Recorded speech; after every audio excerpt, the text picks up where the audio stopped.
Vamos a poner en contacto con Juan Manuel Gispert, nuestro especialista en economía política o en política económica.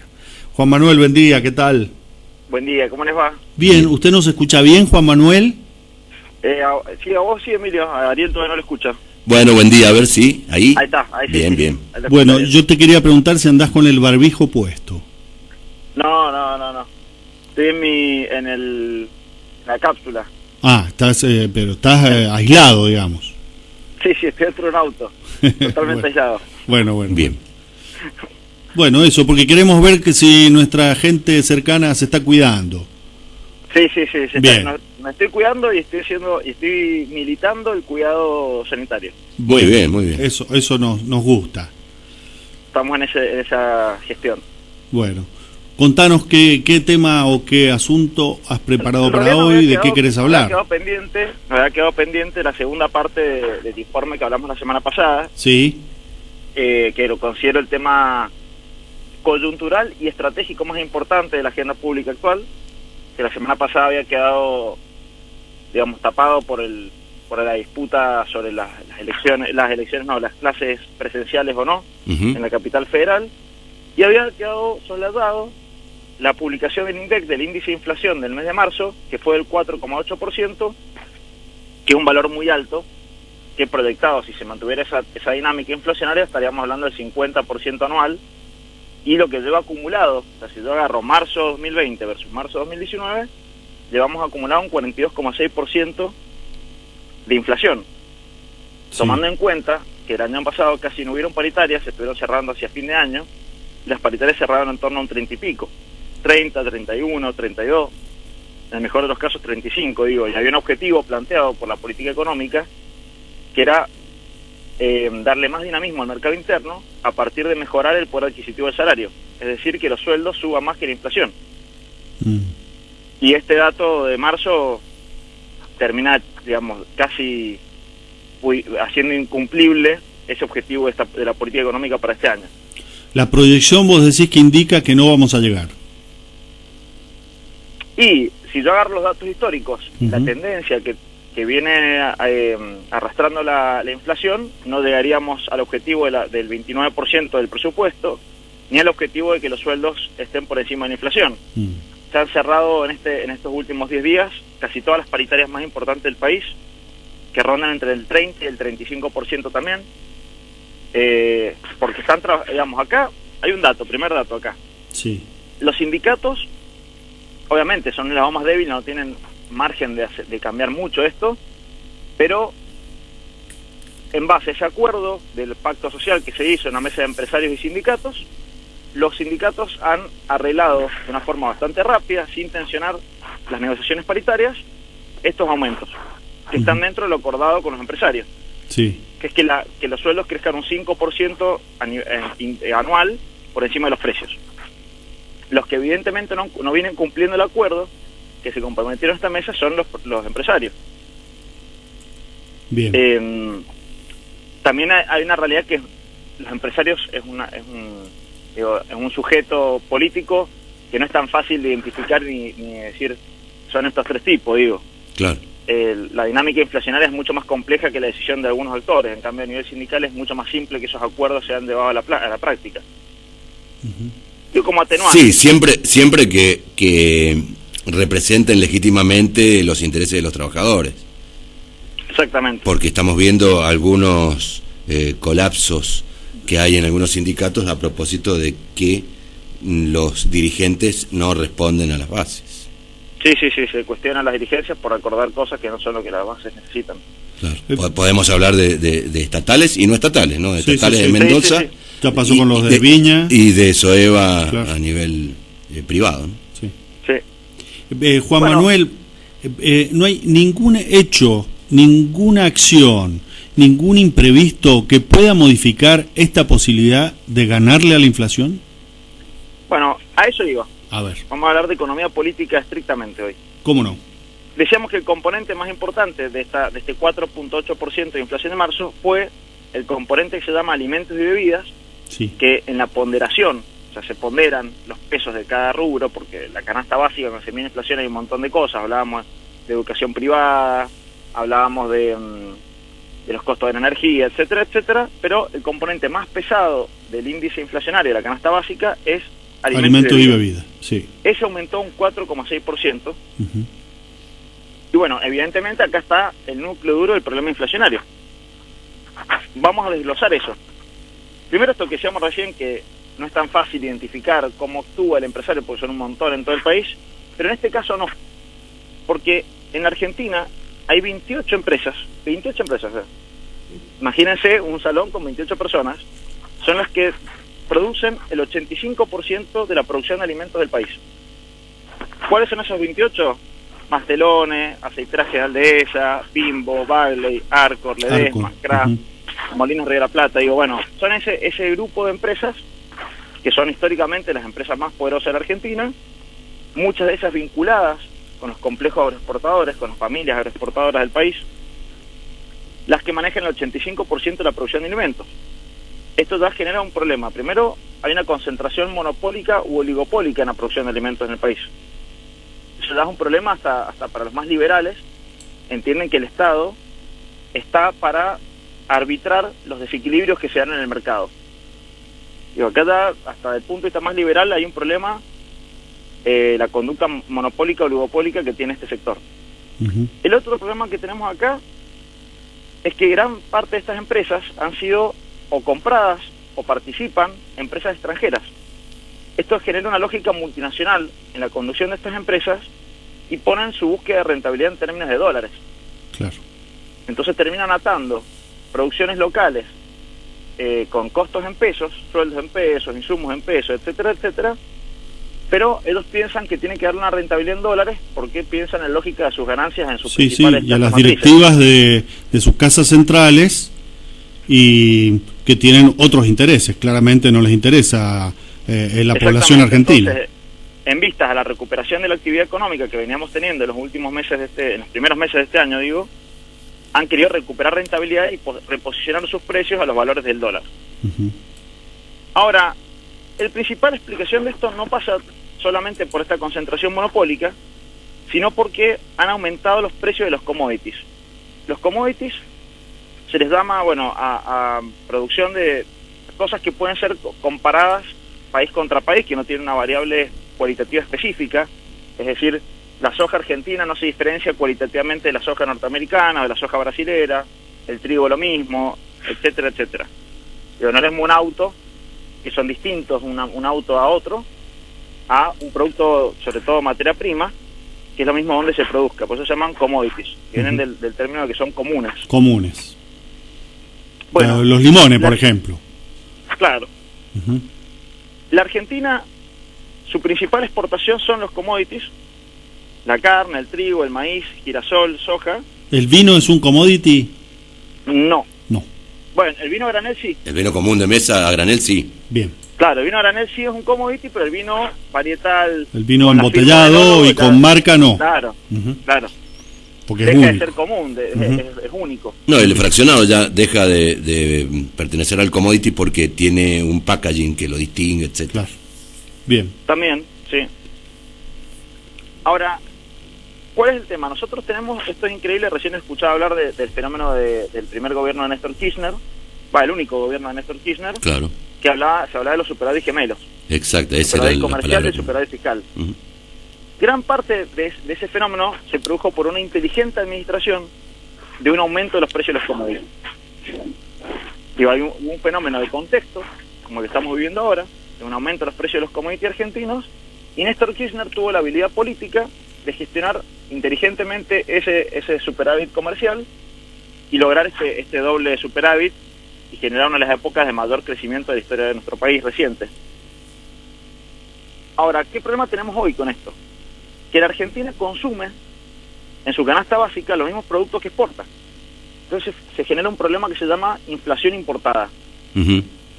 ¿Qué quiere decir esto? Que como suben los precios de los productos que nosotros consumimos en el mercado internacional, los vendedores de esos productos dicen, bueno, si yo le vendo a China el trigo a $270 la tonelada o a los Estados Unidos, yo en Argentina pienso venderlo al mismo valor, porque si no me conviene venderlo todo afuera. Eso lo piensa el que vende la carne, el que vende el maíz, el que vende el girasol, etcétera. Sí, es una lógica mercantil correcta, además. Totalmente, y lógica. Digo, cualquiera que tuviera una porción de hectáreas produciendo esto, pensaría igual, digo, buscaría venderlo al que mejor le pague. Pero esto genera una inflación importada. Y los sueldos no se ajustan en la misma proporción, entonces hace que el núcleo duro de nuestra canasta básica, que son los alimentos y bebidas, crezcan por factores internacionales y los sueldos argentinos se deprecian. Cuando se deprecia el sueldo argentino, baja el consumo interno y el 80% de las empresas argentinas viven del mercado interno. Entonces tenemos uno de los fenómenos más raros que hay en economía, que es este aumento de los commodities. Es una variable muy positiva para la economía y muy negativa para la economía al mismo tiempo. Y acá viene la economía política estrictamente. ¿Cómo se resuelve este desafío que tiene adelante el gobierno nacional? Con una pobreza en torno al 44-43% de la población, con niveles de crisis económica y desempleo producto de la pandemia más grave, más 4 años que veníamos arrastrando de retroceso económico de la gestión de Mauricio Macri. ¿Qué ha hecho el gobierno frente a esto? Hasta ahora viene implementando una política de acuerdos de negociación con este sector, con los productores de alimentos. Entonces ha hecho un pacto social, se acordó aumentar los sueldos de la inflación a tal porcentaje, no se ha cumplido. Hizo la ley de góndolas, que no se está implementando. Le sacó el impuesto a la ganancia, esta ley que se ha votado recientemente, para aumentar el poder adquisitivo de un sector de la población. Está haciendo reuniones sobre cadena de valor. Bueno, un sinfín de medidas que van todas de más sintonía. Tratar de acordar con estos sectores concentrados de la economía, productores de alimentos, exportadores. Les han amenazado con poner retenciones si no cumplen los acuerdos. Han hecho un acuerdo de ciertos cortes de carne a precios populares, un observatorio de precios. Y cambió el tema del corte de la media res, todo un cambio un cambio rotundo, ¿eh? Esto que parece una nimiedad es un cambio muy significativo. Digo, no solo para la industria, sino para los consumidores. Sí, desconozco las implicancias de ese cambio. Lo leí, pero no sé cuáles son las implicancias económicas que pueda acarrear esa medida. Cambia la logística desde de la faena, del frigorífico, la forma de transporte de la carne mismos, y los cortes mismos. Es otro de los problemas en el tema de la exportación. Claro, que tienen distintos nombres y son formas distintas. Y además porque no se puede exportar con hueso, hay varias cosas. Bueno, digo, más allá del tema de la carne en particular, lo que quería decir es, el gobierno lo que ha intentado es acordar con estos actores. Los sienta en la mesa, planifican las políticas sectoriales, pero hasta ahora esa política, y lo digo con todas las letras, para mí ha sido un fracaso hasta el día de la fecha. Porque dijimos que la inflación acumulada interanual es del 42,6%, el objetivo era que sea del 29%, se sentaron con ellos, acordaron esto, le han dado un lugar a desarrollar leyes propias, estas mesas de cadena de valor para estudiar el origen de la inflación, porque las mesas de enlace, que son los principales actores gremial políticos que resisten las medidas tipo retención en las exportaciones, dicen que es mentira que la inflación produzca el aumento de los commodities. Entonces el gobierno, frente a ese planteo de la mesa de enlace, dijo, bueno, vamos a hacer mesas donde vamos a estudiar las cadenas de valor, vamos a detectar dónde se produce el aumento de precios. Y están en ese estudio, que me imagino que demorará eso, no creo que sea algo fácil de resolver, es muy técnico el estudio. Mientras tanto los precios suben. Sí, de todos modos tampoco tiene un nivel de complejidad que sea inescrutable.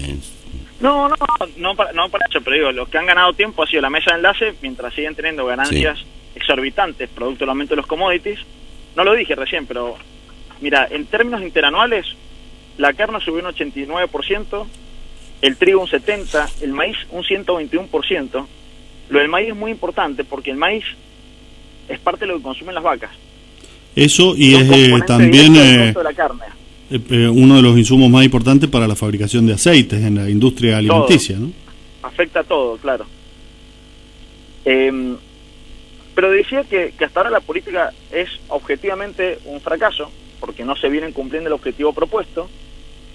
Y bueno, si están en un dilema, cuando uno repasa la historia argentina, ha habido dos medidas de política económica que han servido para abordar este problema del aumento de los commodities y la inflación importada que hablábamos recién. Uno es desacelerar el tipo de cambio, que es lo que está haciendo el gobierno. Sí, algo pasa con el dólar, vio que hace 2 o 3 semanas que nadie habla de eso. Quiere decir que no es tan importante el tema. Hace más de 2 semanas, tío, desde diciembre creo que nos habló más del dólar oficial. Ahora se ha despertado un poco la discusión del dólar por el aumento del dólar blue en las últimas semanas. Si tenemos un minuto después hablaremos de eso. Pero ese es un tema que el gobierno lo está haciendo, es aprovechando el valor de los commodities, ingresan divisas, entonces le permite al gobierno mantener un tipo de cambio estático, dentro de todo estático, y mejora el poder adquisitivo de los sueldos. Digo, el dólar está quieto, los sueldos aumentan, entonces los productos importados terminan siendo relativamente cada vez más baratos. Genera un montón de problemas aparte de eso, pero bueno, no me puede tener ahora en eso. Pero la herramienta de política económica más importante para frenar este problema de la inflación importada es la retención en las exportaciones, que no tiene un objetivo fiscal, no solamente tiene un objetivo fiscal, que es recaudar impuestos por... No es recaudatorio, sino para frenar las consecuencias.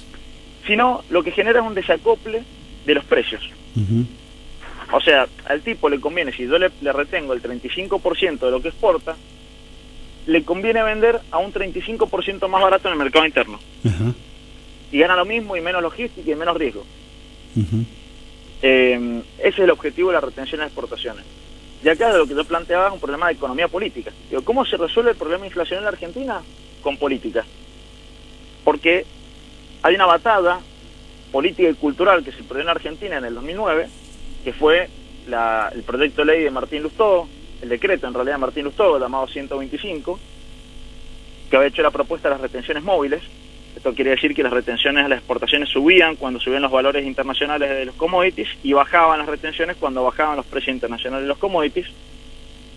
Y esa derrota ha hecho que el gobierno, es lo que yo entiendo, no se anime a plantear la única herramienta que tiene al alcance de la mano para corregir el problema inflacionario. Y para colmo, en esta cuestión, digamos, el gobierno apostó a los acuerdos y a una política de negociar, y en esto que hablábamos hace tiempo atrás de los problemas de comunicación del gobierno, creo que ni siquiera ha comunicado bien el gobierno de que ha intentado un camino pacífico. Porque si hubiera comunicado bien todo este esfuerzo enorme que han hecho de llegar a acuerdos, de sentarse con los sectores involucrados, de acordar políticas a los sectores, etcétera, etcétera, y demostrar que no cumplieron, tal vez hubieran generado un consenso social para hoy poder empezar a discutir las retenciones de las exportaciones. Porque el otro día, por ejemplo, salió Paula Español, que es la secretaria de Comercio, a plantear que la única salida que queda es la retención de las exportaciones, y rápidamente funcionarios del gobierno nacional, del Ministerio de Agricultura, salieron a desmentirla. Sí, parece que hay ahí... Inmediatamente se levantan la voz todas la mesa de enlace, algunas cámaras agropecuarias a denunciar que el gobierno quiere poner más impuestos, que este país con más impuestos no se puede seguir, etcétera, etcétera. Entonces estamos frente a este problema político de ver cómo se genera un nivel de consenso social determinado que permita plantear una herramienta, una retención de las exportaciones, sin que esto implique que te paren la economía, que es el riesgo que el gobierno tiene miedo. Saltando al plano local, Juan Manuel, que al fin iba a venir el ministro Culfas, pero no va a venir y va a ser, parece que virtual. ¿Considera usted que finalmente Mendoza va a poder adherir a este plan de beneficios que ya se le otorgó a la región denominada NOA y San Juan? Hasta donde tengo entendido es un hecho, ya está cerrado el acuerdo. Mendoza va a recibir el mismo beneficio que recibe San Juan, que son el subsidio para 1.000 puestos de trabajo nuevos. Se les va a subsidiar los costos de los aportes y contribuciones patronales. Sé que Mendoza estuvo discutiendo la cantidad de beneficiarios que recibía para la provincia, dado que tiene una población más grande que la de San Juan. Le planteaba que en proporción debería ser más. Sin embargo, la Nación le planteaba que Mendoza ya tenía un régimen de beneficios de este tipo, porque la Nación viene pagando los sueldos de IMSS hace varios años. Por ejemplo, claro. Entonces, y son casi 1.000 trabajadores, digo, es casi el doble del programa que recibe San Juan, lo que hemos estado recibiendo durante 2 años, los sueldos de IMSA, sumado claro, que la Nación le ha prestado $5 millones a la provincia para comprar las acciones de IMSA y sostener la empresa en la provincia, más todos los puestos de trabajo que genera de forma indirecta IMSA en Mendoza. Entonces, bueno, el acuerdo ya está firmado, tengo entendido, y se anunciaba el acto político. Desconozco por qué no viajó Culfa. No, por el tema de la pandemia, por el tema de cómo se ha incentivado la cantidad de contagios, seguramente, sí. Es probable. Así que, bueno, es una buena noticia para Mendoza. Esto sí, algo bueno que habría que decirlo con mayor insistencia, y no lo digo por una cuestión de carácter publicitario a favor del gobierno nacional, sino para que en Mendoza dejemos de lamentar la falta de auxilio que tenemos de la nación, siendo que, bueno, por ejemplo, los registros de la cantidad de empresas a las que el Estado Nacional ha ayudado con los ATP es importante, sin embargo no se dice, ¿no? Hoy se le nota en la tapa del diario Los Andes, haciendo referencia a la cantidad de empresas que sobrevivieron en la pandemia por los aportes del Estado Nacional. Hoy aparte sale el programa El Nuevo Repro. ¿Se incluyen ellos los del diario Los Andes? No lo leía el de tarde. Y el otro dato interesante, esto también para la economía política que hablábamos, es que hace una semana atrás, no sé si la vieron, una nota también en el mismo diario, una nota tipo editorial que salió, que decía que Mendoza es la provincia más pobre, en los últimos 4 años se transformó en la provincia más pobre del Cuyo. Ah, sí, fue durísimo. 2 datos daba muy duros, sí. Tremendo los datos. Cómo Mendoza tiene el nivel más alto de pobres e indigentes de la región. Sí. Cómo ha caído la participación del Producto Bruto Geográfico. Pero hay, digamos, aparte de esos datos y aparte de la temporalidad que eligió, nosotros otra vez hablábamos que escondían la crisis de los últimos 4 años, hablando que Argentina hace 10 años que crece al 2% anual. Sí. Porque ponderaban hacer un promedio del crecimiento de los 8 años atrás con los últimos 4. Y acá dijeron exactamente hace 4 años, en los últimos 4 años, yo creo que fue intencionado contra la política nacional del gobierno de Macri y tal vez local de Cornejo, porque hablaban de la provincia específicamente. Y no sé si tendrá que ver con un problema de pauta. Digo, cómo la agenda pública está vinculada con la lógica de poder de la provincia. Seguramente. Pero el otro dato interesante, que era inesperado del diario Los Andes, es que adjudicaba parte de esa crisis al lobby bodeguero y vitivinícola. Sí, el único tema es que esto pasa más o menos como con la justicia, Juan Manuel. El problema es que se acuerdan un poco tarde, cuando ya acontecieron los hechos, ¿no? Cuando acontecieron y son casi imposibles de corregir. Ahora, lo que me dejó mal a mí es que el diario Los Andes dijo algo que gran parte de la dirigencia gremial empresaria no dice, con ese nivel de claridad.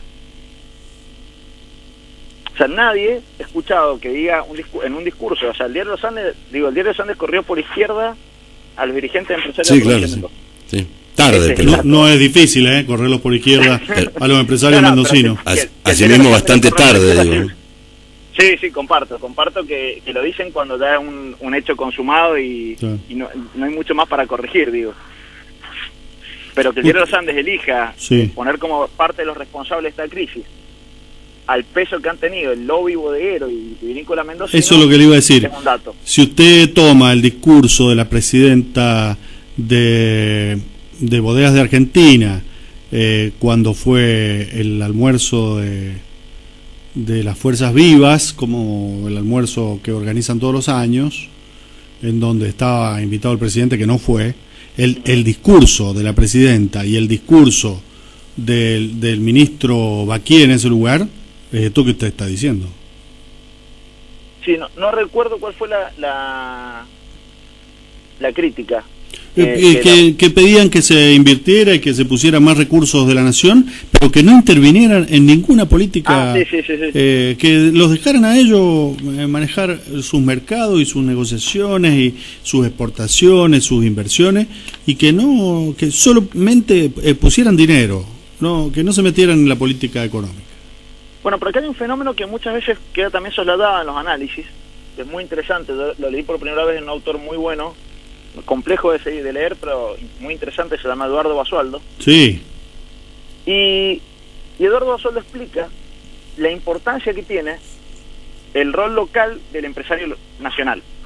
Porque estas empresas que hoy terminan concentrando Bodega Argentina, en su gran mayoría son empresas extranjeras, y han ido perdiendo esas empresas capacidad de operar políticamente en la provincia.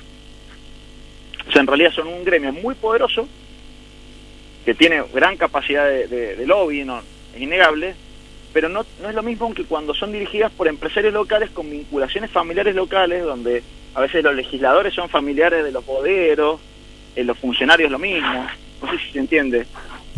Eduardo Basualdo lo explicaba en la Argentina, cómo el capital extranjero, a pesar de haber ganado cada vez más participación en los negocios locales, no terminaba de ganar la batalla política, que muchas veces las medidas que salían de los gobiernos, aunque sean neoliberales, eran defensa de sectores vinculados a empresas familiares, porque sus funcionarios están vinculados en la realidad política local, no así los extranjeros. Nos tenemos que ir, Juani. Bueno, un placer, como siempre. Bueno, muchas gracias por esta columna de hoy. Muchas gracias. Y esperamos que se cumpla esto de Culfas y de que, bueno, y que encuentren cuál es el motivo de la inflación. Estaremos atentos a eso. Un abrazo grande. Muchas gracias.